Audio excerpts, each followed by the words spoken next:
অর্ক আর বালচন্দ্রন দুই বন্ধু। ছোটবেলা থেকেই ওরা এক নামে ইংলিশ মিডিয়াম স্কুলে পড়েছে। দক্ষিণ কলকাতার দেশপ্রিয় পার্কের কাছে একই পাড়ায় ওদের বাড়ি। বালচন্দ্রনের দেশ কেরালায়, কিন্তু জন্ম থেকেই ও কলকাতায়। বাংলা বলে খাঁটি বাঙালি ছেলের মতো, বরং বাংলা ভাষায় ওর জ্ঞান যা তা অনেক বাঙালি ছেলেকেই লজ্জা দেবে। ওরা দুজন লেখাপড়ায় ভালো, ওদের জেনারেল নলেজে A+। অনেক কুইজ প্রতিযোগিতায় ওরা পুরস্কার পেয়েছে। তবে অর্কর মগজে একটু বেশিই পরিষ্কার, প্রখর বুদ্ধি। কয়েকটা ডাকাতির ঘটনায় ওদের চেষ্টাতেই পুলিশ ধরতে পেরেছিল ডাকাতদের। টালিগঞ্জ থানার ওসি ওদের ওপর খুব খুশি। পুলিশ মহলে এই দুই কিশোর গোয়েন্দার নাম ছড়িয়ে পড়েছে। নানান পত্র পত্রিকায় ওদের অ্যাডভেঞ্চারের কাহিনী ছাপা হয়েছে। এবার ওরা মাধ্যমিক পরীক্ষা দিয়েছে। এখন অফুরন্ত অবসর। ক্লাস 9 থেকে ওরা ক্যারাটে শিখছিল, এখন তাই নিয়েই মেতে আছে। বেশ ভালোই আয়ত্ত করে ফেলেছে মার্শাল আর্টের টেকনিক। অধ্যাবসায়ী জিনিসটার অভাব নেই ওদের। ভালো কথা, গোয়েন্দাগিরিতে বালচন্দ্রন ও অর্কর সহকারী, কারণ কোনো সমস্যার সমাধানে অর্কর মাথাটাই খেলে বেশি। টালিগঞ্জ থানার ওসি ও ঠাট্টা করে ওদের নাম দিয়েছিলেন খুদে হোমস আর খুদে ওয়াটসন। অর্কর এক জ্যাঠামশাইয়ের বাড়ি সন্তোষপুর। তিনি মাঝখানে অসুস্থ হয়ে পড়েছিলেন। অর্কর বাবা একদিন অর্কর হাত দিয়ে কিছু ফল, মিষ্টি আর জিনিসপত্র পাঠালেন তার দাদাকে। অর্ক যেখানেই যায় বালচন্দ্রনকে সঙ্গে না নিলে ওর হয় না। বিকেলে লেক গার্ডেন স্টেশন থেকে ওরা বজবজ লাইনের ট্রেনে উঠল। পরের স্টেশন টালিগঞ্জ, তারপর কালীঘাট, মাঝেরহাট, ব্রেজব্রিজ আর তারপরেই সন্তোষপুর। মাত্র মিনিট 15 ব্যাপার। জ্যাঠামশাই ওদের দেখে খুশি হলেন। তিনি এখন ভালো আছেন, সকলের খোঁজখবর নিলেন। জেঠিমা খুব খাওয়ালেন ওদের। জেঠু তো দাদারা বাইরে চাকরি করে, এখানে শুধু জ্যাঠামশাই আর জেঠিমা থাকেন, আর দিনরাত কাজ করার একটি মেয়ে। সন্ধ্যার আগেই ওরা ফেরার ট্রেন ধরার জন্য জোরে জোরে হাঁটছিল। জ্যাঠামশাইয়ের বাড়িটা হলো স্টেশনের পশ্চিম দিকে। ওখানেই জনবসতি গড়ে উঠেছে। পাকা দালান কোঠা চোখে পড়ে। স্টেশনে যেতে রেল লাইনের এক জায়গা পার হতে হয়। ওখান থেকে স্টেশন 2 মিনিটের হাঁটা পথ। ওরা যখন পার হচ্ছিল তখনই একটা দৃশ্য ওদের দুজনের চোখে পড়ল। লাইনের ওপারে একজন কালো ঢ্যাঙা মতন লোকের সঙ্গে দুজন অল্প বয়সী ছেলের কি নিয়ে যেন কথা কাটাকাটি হচ্ছে। একটু খেয়াল করতেই ওরা বুঝলো কথা কাটাকাটি নয়, ছেলে দুটো কিছু যেন চাইছে, অনুনয় করছে, আর লোকটা ওদের কথা বলছে খুব কড়াভাবে। অন্তত তার ভাবভঙ্গি দেখে তো তাই মনে হয়। অর্কর খুব রাগ হলো, বলল, চল তো বালু, ব্যাপারটা দেখা যাক। দরকার হলে লোকটাকে এমন কুংফু ঝাড়বো জীবনে ভুলবে না। কিন্তু তার আর দরকার হলো না। তার আগেই ব্যাপারটা ওদের কাছে জলের মতো পরিষ্কার হয়ে গেল। ছেলে দুটির পকেট থেকে কিছু টাকা বের করে লোকটির হাতে দিল, আর সে দুটি পুড়িয়ে দিল ওদের। সঙ্গে সঙ্গে ছেলে দুজন একটা ঝোপের পাশে বসে গেল। এবার ওদের নজরে পড়ল এদিক ওদিকে আরও কয়েকজন একটু আড়ালে বসে আছে, সবার হাতেই পুড়িয়া। ব্যাপারটা বুঝতে পারলি? অর্ক বলল। লোকটা ড্রাগ পেডলার, আর এরা সব একই অ্যাডিকট। বালচন্দ্রন বলল, হাউ হরিবল, কি সাহস! অর্ক আবার বলল, এখনো সন্ধে হয়নি, সবার সামনে ড্রাগ বিক্রি করছে লোকটা, কেউ কিছু বলছে না? এরা সব ডেঞ্জারাস লোক, বালচন্দ্রন বলল। কেউ ঘাটাতে চায় না এদের, ঘাটালেই হামলা করবে। তাই বলে চোখের সামনে এমন অন্যায় কাজ দেখে চুপ করে থাকতে হবে? পুলিশকেও তো জানাতে পারে এখানকার মানুষ। অর্ক একটু রাগ করেই বলল, পরে যখন তাদের ওপর হামলা হবে পুলিশ কি বারবার এসে বাঁচাবে তাদের? এখানকার মানুষ সংঘবদ্ধভাবে এর বিরুদ্ধে প্রতিরোধ গড়ে তুলতে পারে। তাদের ছেলে মেয়েরাই তো এই মারাত্মক নেশার শিকার হবে, চোখের সামনে দেখছে। যারা ড্রাগের ব্যবসা করে তাদের পেছনে পাওয়ারফুল সব লোক আছে, আর আছে মাফিয়া। কে না ভয় করে তাদের? ট্যাঙা লোকটা বোধ হয় সব পুড়িয়া বিক্রি হয়ে গিয়েছিল। সে হঠাৎ পেছনে ফিরে হাঁটা দিল। রেল লাইনের পূব দিকের পথ ধরল সে। Let us follow him, Arko বলল। ওদের ঘাটিটা চল দেখে আসি, তারপর কি করব ভাবা যাবে। কিন্তু আমাদের ট্রেন এখনই এসে যাবে যে। বালচন্দ্রন মৃত্যু প্রতিবাদ করল। ফেরার অনেক গাড়ি আছে, রাত 10টার পরেও গাড়ি আছে, সেদিকে চিন্তা নেই। এদিকটায় কিন্তু তেমন উন্নতি হয়নি, কুড়ে ঘরই বেশি, তাও ফাঁকা ফাঁকা, রাস্তাও ভালো নয়, এপাশে ওপাশে ঝোপঝাড়। ওরা লোকটির পিছু নিল। একটা কথা কিন্তু ওরা বুঝতে পারেনি, এসব যে বেআইনি কাজ যারা করে তাদের চোখ কান সব সময় খুলে রাখতে হয়। অর্ক আর বালচন্দ্রন লোকটার চোখ ফাঁকি দিতে পারেনি। ওরা যখন দাঁড়িয়ে দাঁড়িয়ে তার সম্বন্ধে আলোচনা করছিল তখন ওদের সে লক্ষ্য করেছিল। নতুন মুখ দেখলে ওরা বুঝতে পারে, সাবধান হয়ে যায়। তারপর যখন ওরা তার পিছু নিল তখন তার মনে সন্দেহ রইল না যে ওদের মতলব ভালো নয়। সে কিন্তু সেটা অর্কদের বুঝতে দিল না। ওদের উপস্থিতি যেন টের পায়নি এমন ভান করে ধীরে সুস্থে হাঁটতে লাগলো। অন্ধকার নেমে এসেছে, রাস্তায় কোনো আলো নেই। ওদের খুব অসুবিধা হচ্ছিল। অর্কর কাছে একটা ছোট্ট টর্চ ছিল, কিন্তু জ্বালাতে ভরসা হচ্ছিল না। লোকটার একতলা পাকা বাড়ির সামনে দাঁড়ালো। তারপর দরজায় 3বার জোরে জোরে টোকা দিল। দরজা খুলে যেতেই লোকটা ঢুকে পড়ল ভেতরে। দরজা বন্ধ হয়ে গেল। ওরা দুজন কি করবে ভাবছিল, হঠাৎ দরজা খুলে গেল আর 4-5 জন লোক ছুটে এলো ওদের দিকে। ওরা এত হকচকিয়ে গিয়েছিল যে ব্যাপারটা প্রথমে বুঝতেই পারেনি। লোকগুলি যখন প্রায় ওদের ধরে ফেলবে তখন অর্ক বলল, ফাইট বালু, দে আর আফটার আস। উত্তেজিত হলেই ওর মুখ থেকে ইংরেজি বেরিয়ে পড়ে। ওরা ওদের অর্জিত বিদ্যা কাজে লাগাতে লাগলো। অর্কর একটা ক্যারাটে চপ সদরে আঘাত করলো একজনের চোয়াল। সে মুখে হাত চেপে বসে পড়ল। বালচন্দ্রন লাফিয়ে উঠে 2 পা ছড়িয়ে লাথি চালালো দুজনের মুখ লক্ষ্য করে। ছিটকে পড়ল সেই দুজনও, কিন্তু তারা পেশাদার গুন্ডা, অত সহজে দমবার পাত্র তারা নয়। তাছাড়া বয়সে ও শক্তিটা কম নয়। 2 কিশোর প্রাণপণে লড়তে লাগলো তাদের সঙ্গে।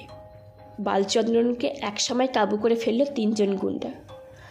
অর্ক একটা সুযোগ পেয়ে বাকি 2 জনের ভেতর দিয়ে দৌড়ালো।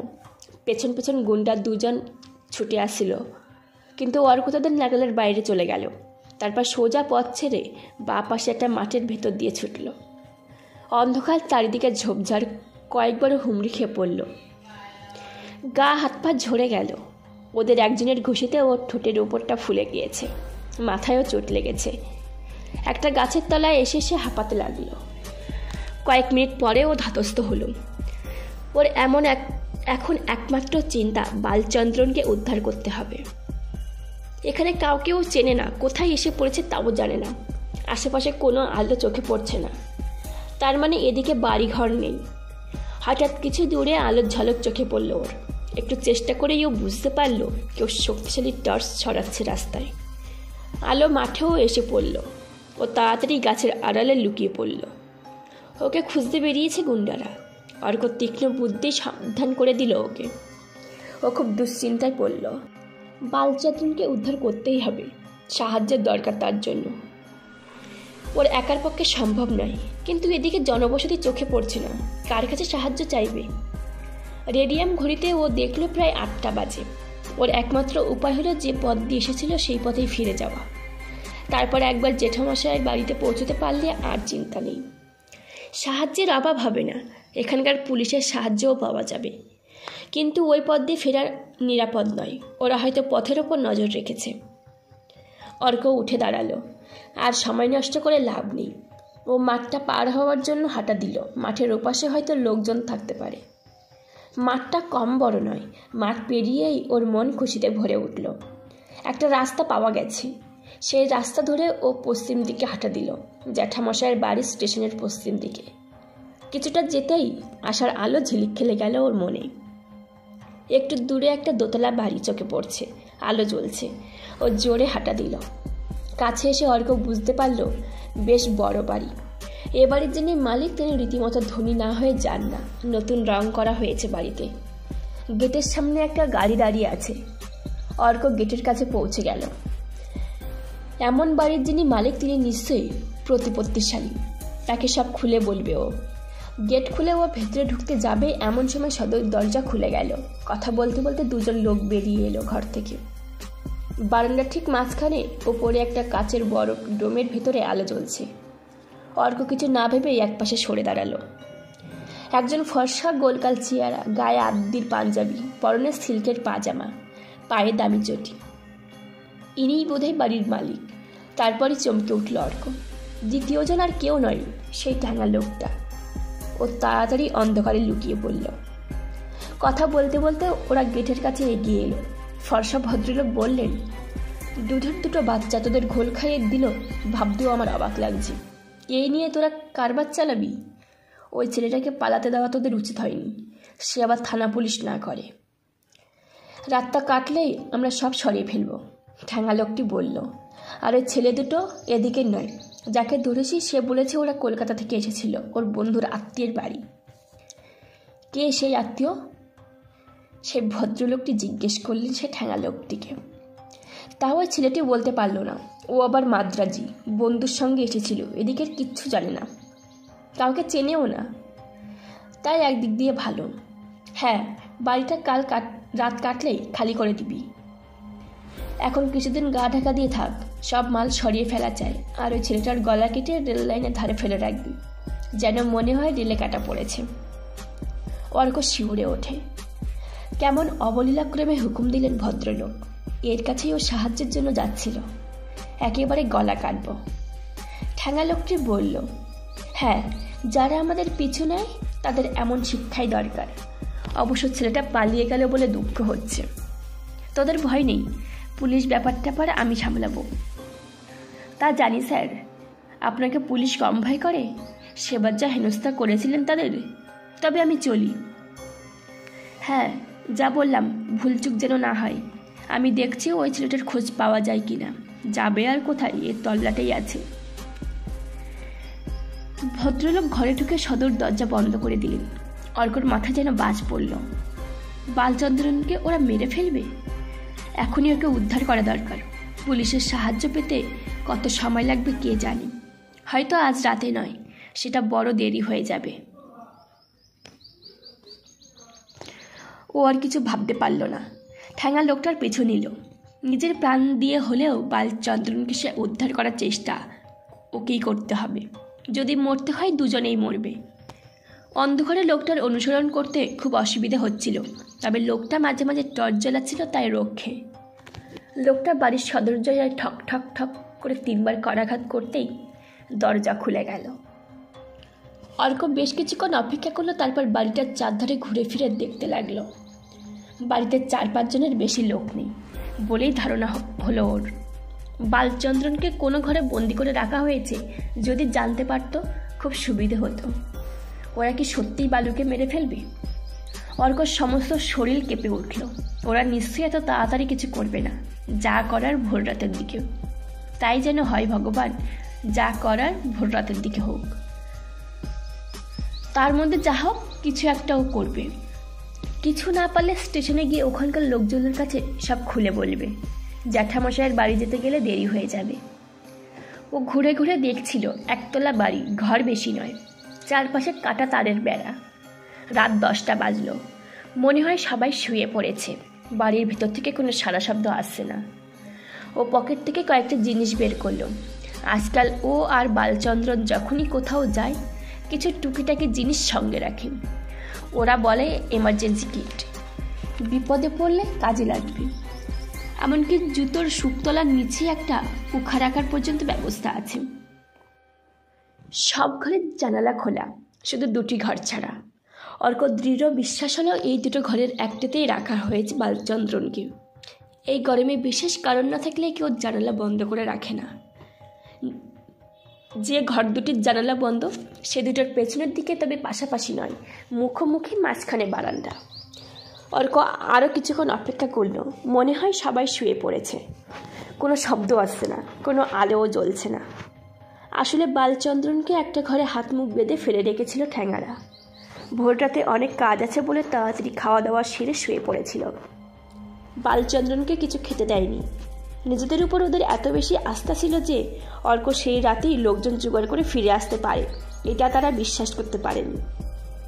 বিশেষ করে ও যেদিকে দৌড়িয়েছিল সেই রাস্তাটা গিয়ে পড়েছে এক বিস্তীর্ণ জলাভূমিতে। রাতের অন্ধকারে পথ হারিয়ে ছেলেটা চরকির মতো ঘুরবে, এটাই তারা ধরে নিয়েছিল। অর্ক খুব সাবধানে কাটা তারের বেড়ায় ফাঁক দিয়ে গলে পার হয়ে গেল। পেছন দিকে ঘেরা বারান্দা। ও পেন্সিল টর্চটা জ্বালালো। 2টো ঘরের একটাই বাইরে থেকে তালা ঝুলছে, অর্ক একটা বন্ধ জানলার সামনে দাঁড়িয়ে চাপা শীষ দিল। এই শীষ বালচন্দ্রনের চেনা। ও একটু অপেক্ষা করল, কিন্তু ভেতর থেকে কোনো সারা শব্দ পাওয়া গেল না। ও আরেকটু এগিয়ে আবার শীষ দিল, এবারও চাপা শীষ, কিন্তু এবারও কোনো সাড়া নেই। ও দ্বিতীয় ঘরটার সামনে গিয়ে শীষ দিল। এবারে আর হতাশ হতে হলো না ওকে। বন্ধ জানালার ভিতর থেকে কেউ যেন জানালায় মৃদু আঘাত করলো দুবার। অর্ক বুঝতে পারলো ও ঘরেই আছে বালচন্দ্রন। ওই ঘরের দরজার বাইরে থেকে ঝুলছে তালা। ও বারান্দায় উঠতে যাবে, এমন সময় মাঝখানের ঘরের হুড়কো খোলার শব্দ হলো। অর্ক সঙ্গে সঙ্গে বসে পড়ল।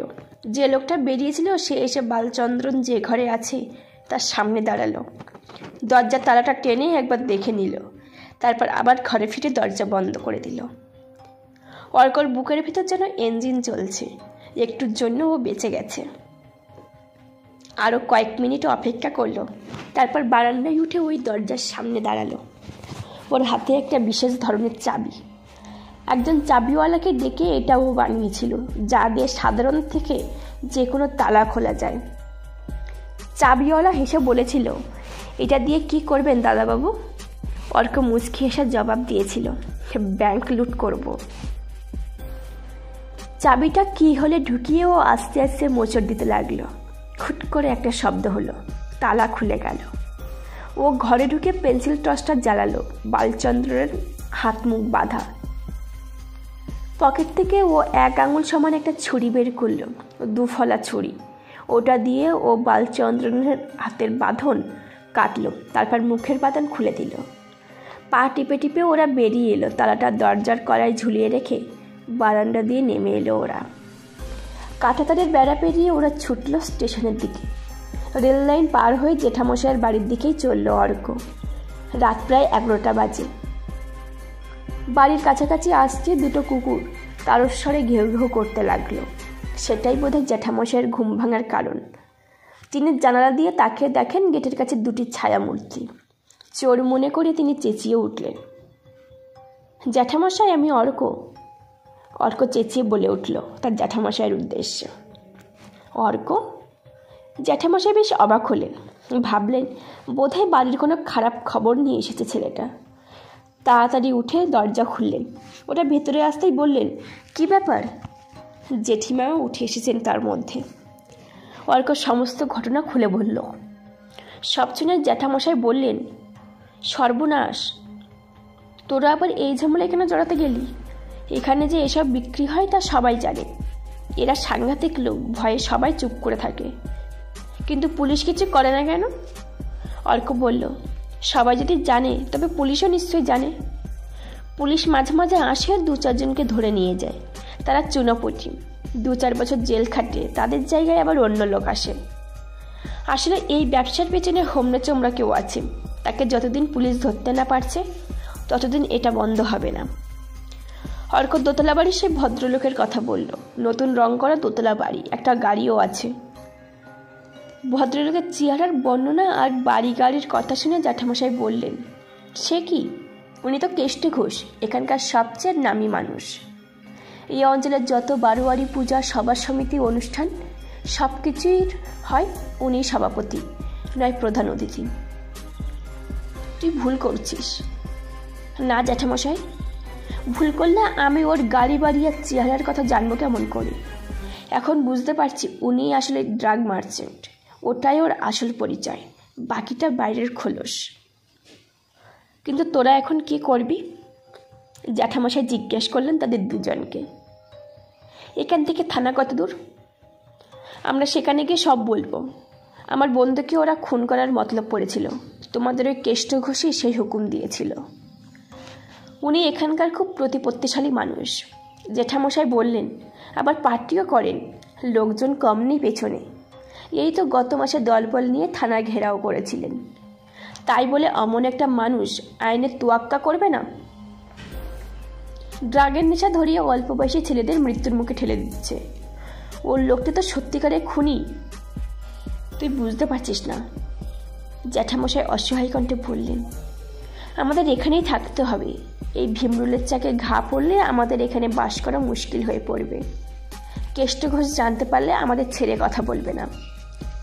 অর্ক এবার বুঝতে পারল জ্যাঠামশায়ের অসহায়তার কথা ভেবেও দুঃখ হলো। বলল, ঠিক আছে, পুলিশের কাছে আমি তোমাদের নাম করব না। আমরা যে এখানে এসেছিলাম তা কেষ্টঘোষ জানতে পারবে না। আমাকে ওরা জিজ্ঞেস করেছিল এখানে কোথায় এসেছিলাম। আমি বলেছিলাম আমার বন্ধুর বাড়ি আমি চিনিও না জানিও না, আমি সাউথ ইন্ডিয়ান, এখানে আগে কখনো আসিনি। আমার কথা ওরা বিশ্বাস করেছিল। জ্যাঠামশাই এবার আর আপত্তি করলেন না, থানার রাস্তা বাতলে দিলেন। অর্ক আর বালচন্দ্রন সেই সন্ধ্যের পর থেকে আর খাওয়া হয়নি ওদের দুজনের। জেঠিমা ঘরে যা ছিল তাই দিলেন। ওরা খেয়ে আর সময় নষ্ট করলো না, বেরিয়ে পড়ল। থানা ওখান থেকে মাইলখানেকের মতো রাস্তা। ওরা খুব তাড়াতাড়ি হেঁটে 12 মিনিটের মধ্যেই ওখানে পৌঁছে গেল। থানার ভিতরে একজন সাব ইন্সপেক্টর 2 জন কনস্টেবলের সঙ্গে কথা বলছিলেন।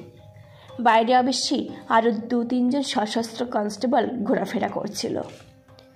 অর্কদের দিকে সাব ইন্সপেক্টর ভ্রুকুটি করে বললেন, কে চাই? আমরা এখানকার ইনচার্জের সঙ্গে কথা বলতে চাই, ব্যাপারটা জরুরি। উনি এখন ঘুমাচ্ছেন, নির্লিপ্ত কণ্ঠে জবাব দিলেন সাব ইন্সপেক্টর। দেখুন, আমার নাম অর্ক চৌধুরী, আর এ হলো আমার বন্ধু বালচন্দ্র নায়ার। টালিগঞ্জ থানার ওসি আমাদের ভালো করেই চেনেন। কয়েকটা ডাকাতির কেসে পুলিশকে আমরা সাহায্য করেছিলাম। আমরা একটা ভাইটাল খবর নিয়ে এসেছি, ওর সঙ্গে দেখা করা দরকার ছিল। সাব ইন্সপেক্টরের মুখের চেহারা সঙ্গে সঙ্গে বদলে গেল। তিনি বললেন, আরে তোমাদের কথা পুলিশ মহলে এখন কে না জানে, কাগজে কয়েকবার ছবিও বেরিয়েছে। ডিআইজি একটা মিটিংয়ে তোমাদের সাহস আর বুদ্ধির কথা তুলেছিলেন, খুব প্রশংসা করেছিলেন। তিনি ওদের বসতে বলে বললেন, বড়বাবু এখন ঘুমোচ্ছেন, আমি ডিউটিতে আছি। আমার কাছে বলতে যদি তোমাদের আপত্তি না থাকে তবে বলতে পারো, তেমন বুঝলে বড়বাবুকে আমি খবর দেব। সেই ভালো। তখন অর্ক বলল, আমরা খবর পেয়েছিলাম এখানে স্টেশনের কাছে ওপেনলি ড্রাগ বিক্রি হয়।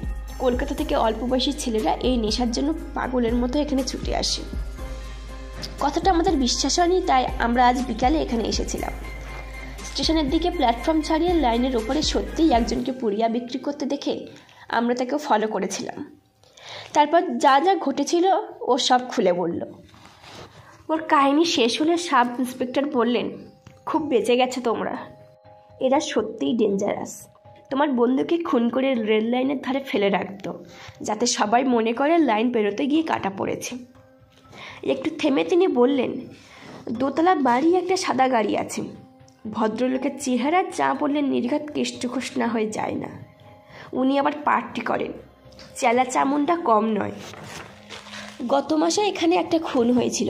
ওদের দলেরই একটি ছেলে বিপক্ষ দলের সঙ্গে বোমবাজি করতে গিয়ে ধরা পড়েছিল আর মারাও গিয়েছিল। ভদ্রলোক দলবল নিয়ে থানা ঘেরাও করেছিলেন, আমাদের যাচ্ছে তাই গালাগালি দিয়েছিলেন। আমরা অসৎ, ঘুষখোর, খুনিদের ইচ্ছা করে ধরি না, কত কি বলেছিলেন। এবার বাছাধনকে বাগে পেয়েছি। ঠিক আছে, আমি বড়বাবুকে ব্যাপারটা বলছি। তিনি ভেতরে চলে গেলেন। বেশ কয়েক মিনিট পরেই তিনি ফিরে এলেন। সঙ্গে যিনি, তিনি নিশ্চয়ই বড়বাবু। একটু নাদোষ নাদোষ চেহারা, কাঁচা ঘুম ভেঙে উঠে এসেছেন, মুখে বিরক্তির ছাপ। সাব ইন্সপেক্টর ওদের দেখিয়ে বললেন, এই ছেলে দুটি খবর এনেছে। সেবার 24 পরগনা জেলা পুলিশ কনফারেন্সে ডিআইজি এদের দুজনের কথাই বলেছিলেন। বড়বাবু মুখ দিয়ে একটা শব্দ করলেন শুধুমাত্র। এত রাত্রে রেড না করে ভোরের দিকে করলেই আমার মনে হয় ভালো। ভোর রাত্রে ওরা সব কিছু সরিয়ে ফেলবে। অর্ক তাড়াতাড়ি বলে উঠল, তাছাড়া আমার বন্ধু ওখান থেকে পালিয়েছে টের পেরে ওরা আর অপেক্ষা করবে না। বড়বাবু আবারও মুখ থেকে এই শব্দটাই বের করল। তবে তো এক্ষুনি বেরোতে হবে। হ্যাঁ স্যার, সাব ইন্সপেক্টর বলে উঠলেন পাশ থেকে। ওই কেষ্টঘোষকে এবার বাগে পেয়েছি, আমি ছাড়ব না। সেবার থানা ঘেরাও করে কি যাচ্ছে তাই গালাগাল দিয়েছিল, আমাকে চড় মারবার জন্য হাত পর্যন্ত উঠিয়েছিল। কত বড় সাহস! আমিও প্রতিজ্ঞা করেছিলাম তককে তককে থাকবো, ওর বীজদাত আমি ভাঙবই। বড়বাবুর মুখও এবার শক্ত হলো। তিনি বললেন, হ্যাঁ, সেবার খুব ঝামেলা করেছিলেন ভদ্রলোক। আমাকে বলেছিলেন টাকা খেয়ে ওই খুনের কেসে কিছু করছি না। All right, ready for action. ভেতরে যেসব কনস্টেবল ঘুমোচ্ছিলেন তাদের ডেকে তোলা হলো। দেখতে দেখতে সাজ রব পড়ে গেল। মিনিট 15-র মধ্যেই সবাই পোশাক পরে গাড়িতে বসলো। সবার হাতেই বন্দুক। বড়বাবু, সাব ইন্সপেক্টর অর্ক আর বালচন্দ্রন একটা জিপে উঠল। জিপ আগে আগে চললো, পেছনে অন্য গাড়িটা। রেল লাইন পেরিয়ে গাড়ি যাবে না, তাই ঘুরপথে যেতে হলো। সেই বাড়িটার সামনে জিপ যখন থামলো তখন রাত প্রায় 1টা। ভেতরে অন্ধকার, কোনো সারা শব্দ নেই। মনে হয় বালচন্দ্রনের ব্যাপারটা এখনও ওরা টের পায়নি। পেছন দিক থেকে বেরোবার দরজা আছে, অর্ক বড়বাবুকে বলল। তিনি 3জন বন্দুকধারী কনস্টেবলকে পেছনের দিকে পাঠালেন, হুঁশিয়ার করে দিলেন কেউ যেন ওদিক দিয়ে পালাতে না পারে। তারপর এগিয়ে গিয়ে তিনি দরজায় করাঘাত করলেন। কয়েকবার ধাক্কা দেবার পর ভেতর থেকে ঘুম জড়ানো গলায় কেউ বলল, কে? পুলিশ। দরজা খোলো, বড়বাবু হুকুম করলেন। ভেতর থেকে একটা হুড়োহুড়ির শব্দ ভেসে এলো। সামনের দরজা কিন্তু কেউ খুলল না। তারপরই পেছন দিক থেকে বন্দুকের আওয়াজ হলো। সাব ইন্সপেক্টর রিভলভার হাতে ছুটে গেলেন। মোট 5জন লোকই ছিল। তারা পেছনের দরজা দিয়েই পালাবার চেষ্টা করছিল। পুলিশের গুলি একজনের পায়ে লেগেছে, সে কাতরাচ্ছে। বাকি সবাই ধরা পড়েছে। এদিকে বড়বাবু লাথি মেরে সদর দরজা ভেঙে ঢুকে পড়েছেন। বন্দীদের হাতকড়া পরিয়ে বাড়ির ভেতরে আনা হলো। সেই ঠ্যাঙা লোকটিও তাদের মধ্যে ছিল। অর্ক আর বালচন্দ্রনকে দেখে তার চোখ দুটো ছানা পড়া। দ্বিতীয় যে ঘরের জানালা বন্ধ ছিল সেই ঘরে কয়েক পেটি হেরোইন ও অন্যান্য ড্রাগ পাওয়া গেল, যার দাম কয়েক লক্ষ টাকা। পুলিশের জেরার মুখে ঠ্যাঙারা কিন্তু মুখ খুলল না। কোথা থেকে এসব এসেছে, কে আছে এই চক্রের পেছনে, সে সম্বন্ধে কিছুই অস্বীকার করল না। বড়বাবু তখন বললেন, দেখ, বিচারে তোমাদের প্রত্যেকের 10 বছর জেল হয়ে যাবে। যদি আসল পাণ্ডেদের নাম বলে তবে আমরা সেভাবে কেস সাজাবো। বড় যে 2 বছর জেলের ঘানি টানতে হবে তোমাদের। এবার ভেবে দেখো কোনটা তোমাদের পছন্দ। ওরা ওর মুখের দিকে তাকালো, কিন্তু কোনো কথা বলল না। বড়বাবু আবারও বললেন, তোমরা ভাবছো কেষ্ট ঘোষ তোমাদের বাঁচাবেন। খুব ভুল। তোমরা বামাল ধরা পড়েছ। এখন উনি তোমাদের চিনতেও পারবেন না, বলবেন তোমাদের কখনো দেখেননি। ওদের চোখে মুখে একটা ত্রাসের চিহ্ন ফুটে উঠল। কেষ্ট খুব শেয়ানা মানুষ, তবে তার একটা ইমেজ মানে প্রতিষ্ঠা আর সম্মান আছে। তিনি তোমাদের জন্য তার জলাঞ্জলি দেবেন ভেবেছ? বয়ে গেছে তার। তিনিই এখন নিজেকে বাঁচাতেই ব্যস্ত হয়ে পড়বেন। এবার ভেবে দেখো, মুখ খুলবে না 10 বছর জেলের ভাতে তোমাদের পছন্দ। এবার কথা বলল ঠ্যাঙা লোকটি। বলল, সত্যি বলছেন স্যার? আমরা যা জানি বললে আমাদের 2 বছরের বেশি জেল হবে না? হ্যাঁ, কোর্টে দাঁড়িয়ে সত্যি কথা বললে আমরাই যাদের কাছে তোমাদের শাস্তি যাতে কম হয় তার জন্য সুপারিশ করব। এ কথা নড়চড় হবে না। ঠ্যাঙা লোকটি ওদের সকলের হয়ে কথা বলল, অনেক কিছু গোপন তথ্য ফাঁস করে দিল। ওদের নিয়ে গাড়ি চলল কেষ্ট ঘোষের বাড়ি। বড়বাবু সদর দরজার কলিং বেল টিপলেন। অন্যরা আড়ালে রইল। বার কয়েক বেল টেপার পর দরজা খুলে দিল বাড়ির কাজ করার লোকটি। তার পেছন পেছন এলেন কেষ্ট ঘোষ। তার পরনে এখন সিল্কের লুঙ্গি, খালি গা, পায়ে রবারের চটি। বড়বাবুকে দেখে তিনি ভুরু কোঁচকালেন। আপনাকে এত রাত্রে ডিস্টার্ব করতে হলো বলে আমি দুঃখিত স্যার, বড়বাবু ক্ষমাপ্রার্থীর মতো বললেন। ব্যাপার কি? এত কি জরুরি দরকার পড়লো যে সকালে আসা যেত না? কেষ্ট ঘোষের গলা থেকে রাজ্যের বিরক্তি যেন ঝরে পড়তে লাগলো। এই এলাকার একটা বাড়িতে প্রচুর ড্রাগ পাওয়া গেছে। মনে হয় এটা একটা ঘাঁটি। আপনি এই এলাকার নেতা, তাই আপনাকে না জানিয়ে কিছু করতে চায় না। কেষ্ট ঘোষ কয়েক মুহূর্তে চুপ করে রইলেন। তারপর বললেন, আশ্চর্য, এখানে ঘাঁটি? কেউ ধরা পড়েছে? হ্যাঁ, সবাই ধরা পড়েছে। কি বলছে তারা? কেষ্ট ঘোষ জিজ্ঞাসু দৃষ্টিতে তাকালেন বড়বাবুর দিকে। তারা আপনার নাম করছে, বলছে আপনাকে চেনে। রাবিশ, আমি এমন কাউকেই চিনি না। লোকে বেআইনি কাজ করে বিপদে পড়ে আর তখনই আমার নাম করে সকলকে বাঁচাবার দায়িত্ব যেন আমার। ঠিক দরজার বাইরে সাব ইন্সপেক্টর ঠ্যাঙাদের নিয়ে দাঁড়িয়েছিলেন। ঘরের সব কথাই শোনা যাচ্ছিল। তিনি ঠ্যাঙাদের দিকে তাকিয়ে হাসলেন, তারপর সবাইকে নিয়ে ঘরে ঢুকলেন। এ কি? কেষ্ট ঘোষ রাগে ফেটে পড়লেন। আপনারা এত লোকটি ঘরে ঢুকছেন কেন? কি ভেবেছেন আপনারা? ইনি তোমাদের টাকা জোগান? বড়বাবু কেষ্ট ঘোষকে দেখিয়ে ঠ্যাঙাদের উদ্দেশ্য করে বললেন, তোমাদের পেছনে ইনিই আসল লোক। হ্যাঁ, ওরা সবাই মিলে বলে উঠল। মিথ্যে কথা। কেষ্ট ঘোষ গর্জন করে উঠলেন, আমি জীবনে এতে দেখিনি পর্যন্ত। আপনার বাড়ি আমরা সার্চ করব, ওয়ারেন্ট আছে আপনাদের কাছে? কেষ্ট ঘোষ দাপটের সঙ্গে বললেন। তার দরকার হবে না। বড়বাবু এবার শক্ত গলায় বললেন, আপনি বাধা দেওয়ার চেষ্টা করবেন না, আই ওয়ার্ন ইউ। তার নির্দেশে পুলিশ তল্লাশি শুরু করল। কেষ্ট ঘোষ একটা সোফায় বসে হম্বিতম্বি করতে লাগলেন। তিনি পুলিশের বিরুদ্ধে কেস করবেন, দলের লোকদের নিয়ে থানা ঘেরাও করবেন। তল্লাশি করে পুলিশকে কিন্তু হতাশাই হতে হলো। তিনি যে ড্রাগ মারছেন তার কোনো প্রমাণ পাওয়া গেল না। সাব ইন্সপেক্টর সার্চের তত্ত্বাবধানে ছিলেন অর্ক, আর বালচন্দ্রন তার সঙ্গেই ছিল। বাড়ির মেয়েদের বাইরের ঘরে জড়ো করা হয়েছে। ভেতরের ঘরে দেওয়ালে একটা ছবি ঝুলছিল, 2 ফুট বাই 1.25 ফুট, কোনো বিখ্যাত শিল্পীর আঁকা ছবি, দামি ফ্রেমে বাঁধানো। ছবিটা একটু উঁচুতে। অর্কর হঠাৎ কি মনে হলো, ও একটা চেয়ারে দাঁড়িয়ে ছবিটা খুঁটিয়ে খুঁটিয়ে দেখতে লাগলো। হঠাৎ ওর নজরে পড়ল ডান দিকের ফ্রেমে একটা সাদা বোতামের মতো কিছু একটা। কিছু না ভেবেই ও ওটায় আঙুলের চাপ দিল, আর আশ্চর্য, সঙ্গে সঙ্গে ছবিটা ঘুরে মস্ত একটা ফোকর বেরিয়ে এলো। একটা লুকানো দেওয়াল সিন্দুক, ভেতরে থরে থরে সাজানো টাকার বান্ডিল আর কয়েকটা প্যাকেট। সাব ইন্সপেক্টরের ব্যাপারটা দেখেছিলেন। তিনি লাফিয়ে উঠে জড়িয়ে ধরলেন অর্ককে।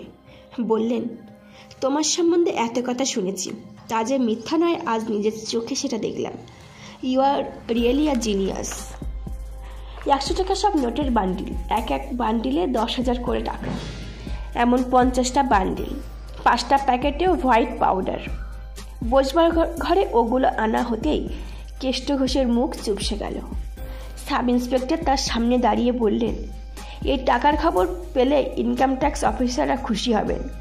সিবিআই জানতে চাইবে এত টাকা এলো কোথা থেকে, আর আমরা জানতে চাইব এই হেরোইনের প্যাকেটগুলো আপনার সবার ঘরের দেওয়াল সিন্ধুকে কেমন করে এলো। তারপরে গলা চড়িয়ে তিনি বললেন, সেদিন আমাদের খুব গালাগাল করেছিলেন, বলেছিলেন আমরা অপদার্থ, টাকা খেয়ে খুনিদের ছেড়ে দিই, আর আপনি ধোয়া তুলসী পাতা কেমন সমাজসেবীর মুখোশ পরে মানুষকে বিষের নেশা আসক্ত করেছেন। মুখে বড় বড় কথা বলছেন আর পেছনে কালো টাকার পাহাড় জমাচ্ছেন। আপনাদের মতো মানুষকে 50 বার ফাঁসি কাটে ঝুলালেও উপযুক্ত শাস্তি দেওয়া হয় না। আপনারাই আবার জনগণের নেতা। ছি ছি ছি। কেষ্ট ঘোষের মুখ থেকে একটি কথা বেরোলো না। তিনি এখন পুরোপুরিভাবেই কেছোর মতো হয়ে গেছেন। ভোরের ট্রেনে ওরা কলকাতা ফিরছিল। বালচন্দ্রন হঠাৎ বলল, আচ্ছা, সত্যি কি আমার গলা কেটে রেল লাইনে ধরে ফেলে দেওয়ার কথা বলেছিল ওই কেষ্ট ঘোষ? না ওটা তোর ইঞ্জিনিয়ার্স ব্রেনের আরেকটা চাল? অর্ক ওর দিকে বাঁকা চোখে তাকিয়ে গম্ভীর মুখে জবাব দিল, আমি ঠিক সময়ে না গিয়ে পড়লে তুই আর এখন আস্ত থাকতিস না। No problem. বালচন্দ্রন ঘাড় নাড়ল। কথায় কথা ওটা ওর বলা মুদ্রা দোষ।